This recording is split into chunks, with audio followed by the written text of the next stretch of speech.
Hello everyone, this is Shannon from That's So Poe, and today I'm doing a wrap-up of my February monthly priority, which was Black History Month. If you're not familiar with my monthly priorities, I will link a playlist of them below. But basically what I'm going to do today is talk about the books that I ended up reading in February for my monthly priority, talk about some of the themes that I saw across these different books, and then recommend a couple favorites for you. So first, let's talk about the books that I read. I ended up reading 10 books that were by Black authors this month, although only 3 of those were actually on my TBR. So let's start with the ones on my TBR, beginning with Here Comes the Sun by Nicole Dennis-Benn.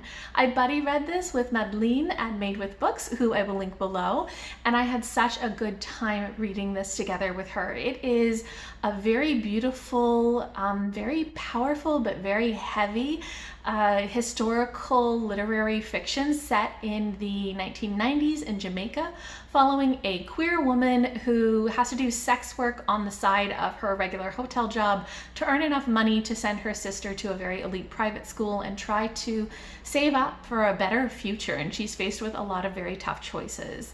I do have a standalone review for this, so I will link that below, but I thought that this just did such a good job of exploring a lot of issues of the exploitation of women and of land and of poor people, talking about homophobia, just so many really great themes, although a very dark, very heavy book. So really worth the read if you can handle it. Next, I read The Dark Fantastic by Ebony Elizabeth Thomas. This is a book that I buddy read with Reija at the Book Finch, who I will link below.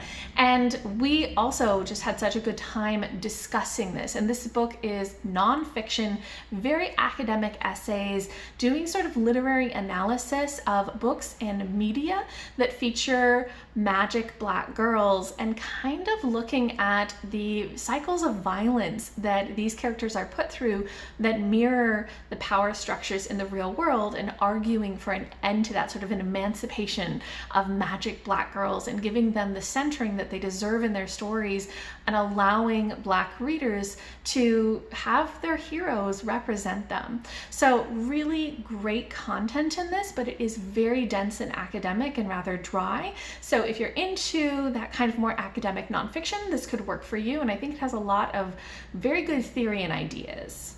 Next, I read Riot Baby by Tochi Onyebuchi. This is a slightly historical fiction moving into near future SFF novella that is taking a look at a couple of things, but mainly at the sort of systems of oppression of especially Black people and Black men, the sort of prison system, the injustice and inequity of a lot of that, and imagining this brother and sister where the sister has sort of these supernatural powers where she can do a lot of very powerful things with her mind, and her brother gets incarcerated and she has to decide how to use her powers. This book is very, very lyrical, almost poetic. Sometimes it feels a little bit like reading a fever dream, and I couldn't follow all of it, but I thought that the themes in this were really awesome, and I thought that the writing itself was very, very beautiful. Now moving on to the books that I read that weren't on my TBR, beginning with Glory by Kahran and Regis Bethencourt. This is a mixture of photos and mini biographies of the models in the photos. So Kahran and Regis Bethencourt have their own photography business, and they do these fantastic, gorgeous images of Black kids that celebrate kind of Blackness, Black hair, Black heritage, Black everything. It's just this beautiful uplifting of Black kids. And they do these sort of haute couture style of outfits with fantastic hairdos and just really gorgeous photos. And then the book has all of these little mini bios kind of going into the lives of the various models and activists that they do photos of. So this was just so beautiful to look at and just really inspiring to read. I loved it so much. Next, I finished All Boys Aren't Blue by George M. Johnson. This is a nonfiction YA memoir manifesto, and it's a very, very neat book that I got a lot out of. So this is basically Johnson's memoir of his experience growing up, so through kind of college, talking about what it was like being a queer kid, and how that intersected with their Blackness as well. And each of these chapters really examines some experience that they had and gives advice for other young readers on things that they've learned and what those readers should look for or think about or do in their own lives to kind of look out for themselves. I thought that this was just super engaging. I thought it was beautiful to read, and I thought that the advice in this was just really impactful and solid and good for everybody to read, but especially I think for young queer Black kids, this would be an excellent book. Next, I finished 2 books in the Ravenswood series by Talia Hibbert, A Girl Like Her and Damaged Goods. Both of these are contemporary romances set in small English towns, following women who are dealing with a past abusive relationship and the cinnamon roll heroes that they end up falling in love with. In A Girl Like Her, we follow Ruth, who is a Black autistic woman who also draws like online comics, and she ends up, after having been through a very abusive long-term relationship, falling in love with her new next-door neighbor. In Damaged Goods, we follow a different woman who also was involved in a past abusive relationship that she has left, but she is pregnant and dealing with trying to handle all of the stuff around her pregnancy by herself. And she goes and stays in a seaside town where she had spent some summers as a kid, and finds her old like teenage love interest there, and they hit it off. Both of these just follow the sweetest cinnamon roll heroes. I absolutely love the way that Talia Hibbert writes. They deal with some very deep topics about getting over the trauma of abuse, but they are focused on love and sweetness, and I really enjoyed reading both of these. Next, I read Breathless by Beverly Jenkins, which is the second book in her Old West series, and this is set in the 1880s in Arizona and follows a young Black woman who wants to set up her own bookkeeping business, is very much focused on her career and doesn't super have time for, men or romance, except that a very handsome Black cowboy comes to town and they end up hitting it off and trying to find a way to make things work.